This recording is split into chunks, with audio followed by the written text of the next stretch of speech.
Welcome to the DTC Insider Podcast, where online business owners come to find actionable tips and tactics to grow their businesses.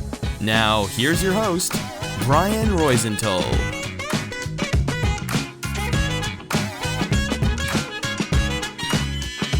Hey, welcome to another episode of the DTC Insider Podcast. I'm Brian Roisenthal, your host, and today we have a great one. I'm going to interview Seun Olubodun. He's the founder of the electric motorbike manufacturer Cake, a seasoned entrepreneur who refined his skills with the creation and development of POC, a brand specializing in protective gear for adventure sports. Seun has led Cake since 2016. Cake's groundbreaking bikes delight design aficionados while offering a path towards a more sustainable future. Before talking to him, let me tell you that this episode is brought to you by BSR Digital. As you have probably noticed already, customer acquisition costs are going up. There's lack of tracking and attribution is driving you nuts. And audience sizes are getting smaller after the iOS 14 update.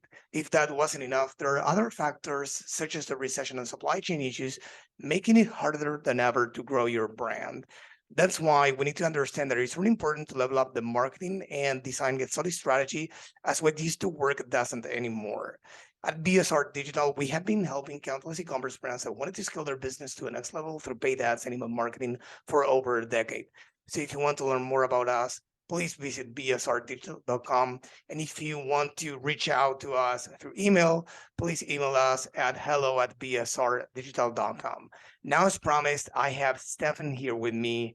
Hey, Seun, thanks for being on the show. Thank you for having me. This is going to be exciting. Hi. Yeah. So why don't you start by telling the audience more about you and your story? All right. I'm Seun Olubodun, Swedish dude. Becoming a bit experienced. I'm turning 60 next year, which is kind of scary. I feel like 20. Anyhow, I've been running the path of being an entrepreneur since I pretty much left school at my in my early 20s, and but I think the common denominator throughout my different journeys has always been I'd say purpose. And I've been working in the fields of consumer product, consumer branding, and communication on a global scale. So, and basically what I'm doing, I'm somewhat, I'd say, embracing my values, my my drivers, and what makes me going in a company format. So I start companies around what really gets me going. Awesome. And I know that Cake, as I said in the intro, is not your first invention or creation. I know that previously you founded POC. So Yeah. how do you, this is like probably a question because I'm really curious and passionate about people like you that comes up with great ideas all the time. Is how do you come with such great ideas consistently in a way that I don't know if it's too much what I'm going to say, but when I look at your website, when I look at your products, I'm talking about Cake right now. It looks like the Apple of the electric bikes industry. They are so neat, so polished, so good looking, and I don't know if you get that much or if I'm the first one to do such comparison.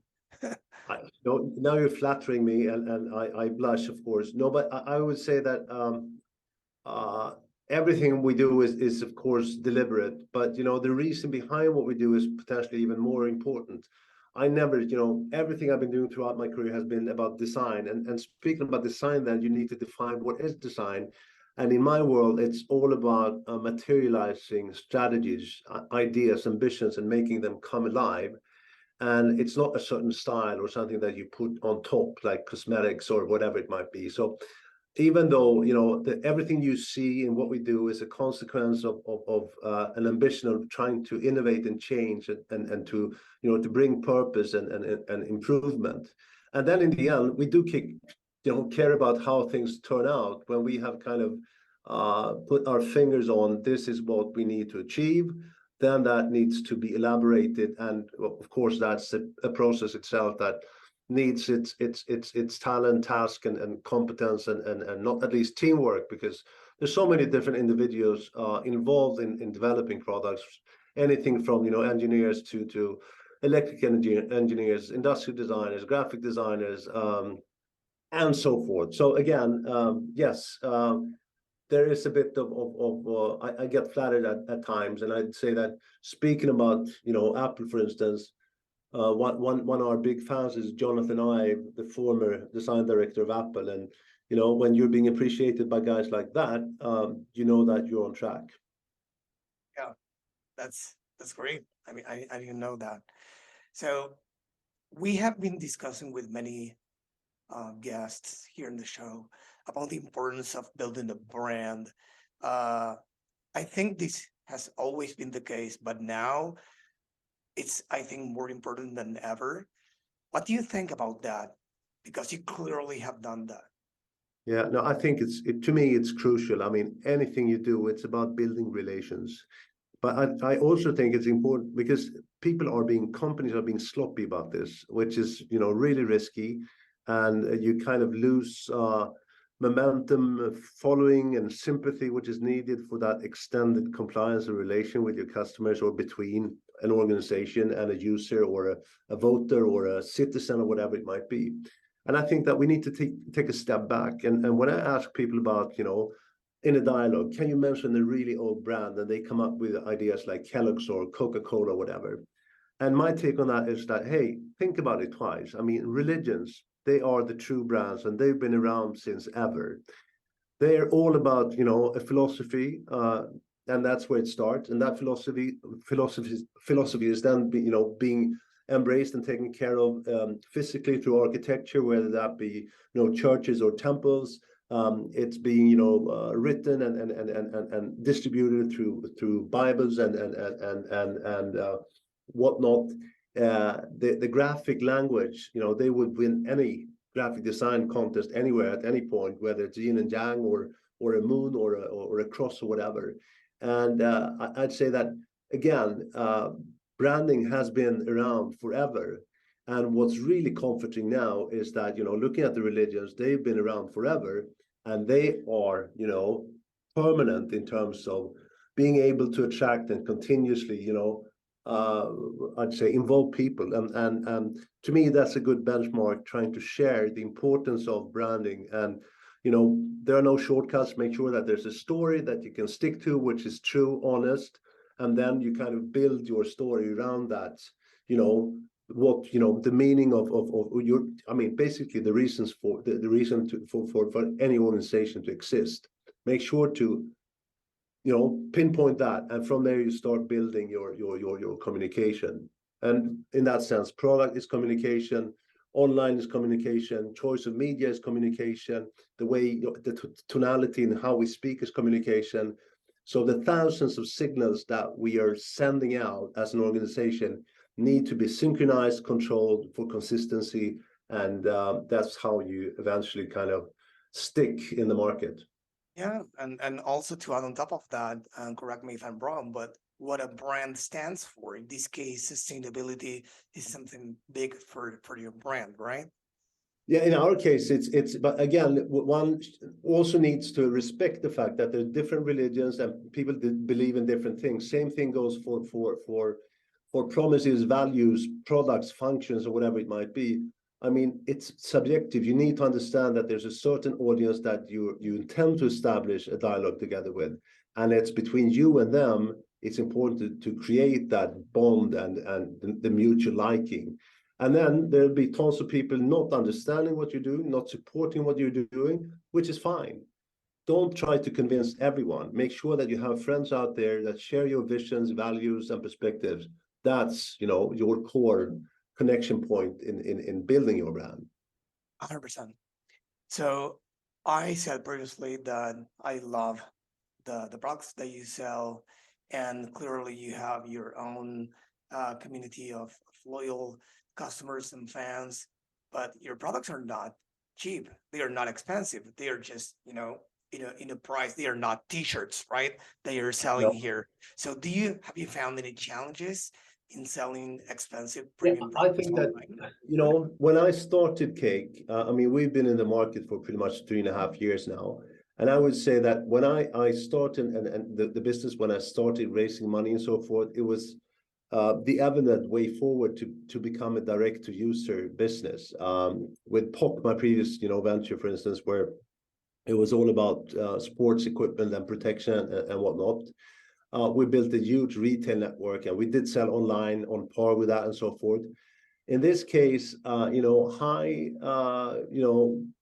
premium products, with pricing being, a bit beyond, the average, is tricky because, there's so much information that needs to come together with a more complex product as well, in terms of, anything from sizing, fits, attachments that, could fit to your bike, different demands when it comes to driver's licenses or local regulations or whatever it might be. So there's a myriad of things that needs to be dealt with for the customer when making their decisions. So I've actually run into something that I thought was going to be much easier, to humbly realize that the buying process is complex, and we pretty much need to walk our customers through the process of buying to a much larger extent than what we could, what we believed in the beginning.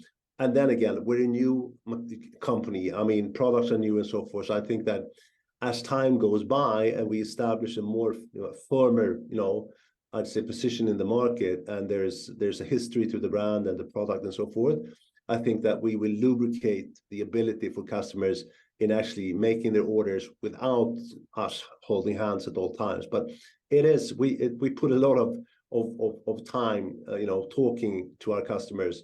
It could be chat, it could be live, it could be, but it takes its toll actually.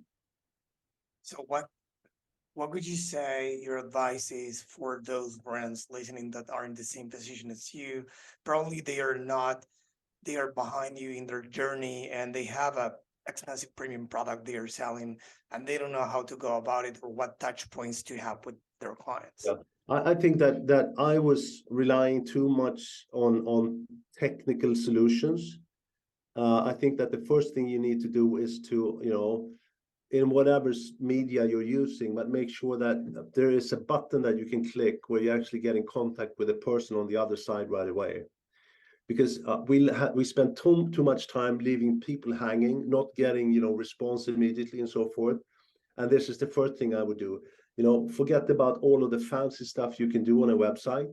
Make sure that people can actually connect to you and there's someone responding right away. That's by far the most important advice I would give.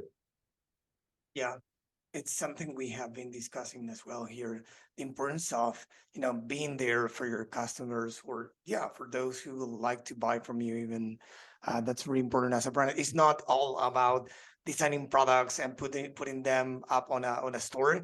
It's about the user experience they create, right? Yeah, absolutely. Awesome. So this has been great. I know we don't have much time, so I would love to, I really admire people like you, as I said in the beginning. So I'm wondering who you admire in this space. Yeah. Thank you for asking. And I'd say that there's a German designer named Dieter Rams that was really,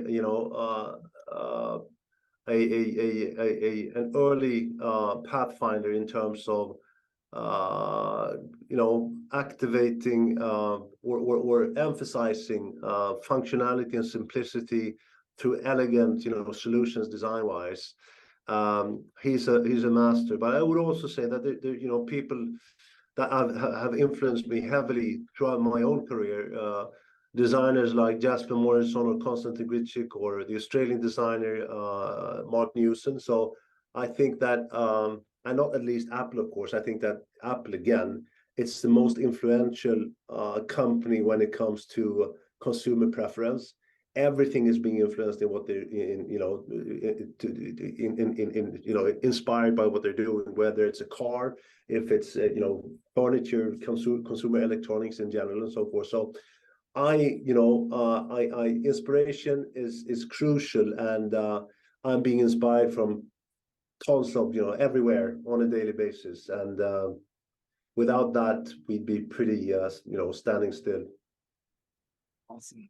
So I appreciate you being here in the show. I really enjoyed the conversation. So for those who want to learn more about you or Kate, where should they go?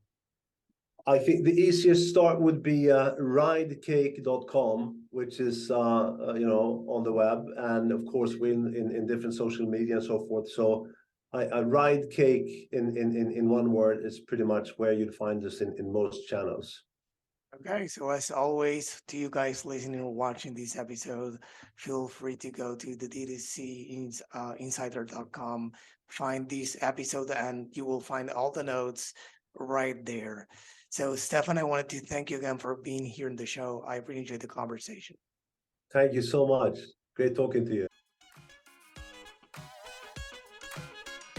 This episode was brought to you by BSR Digital.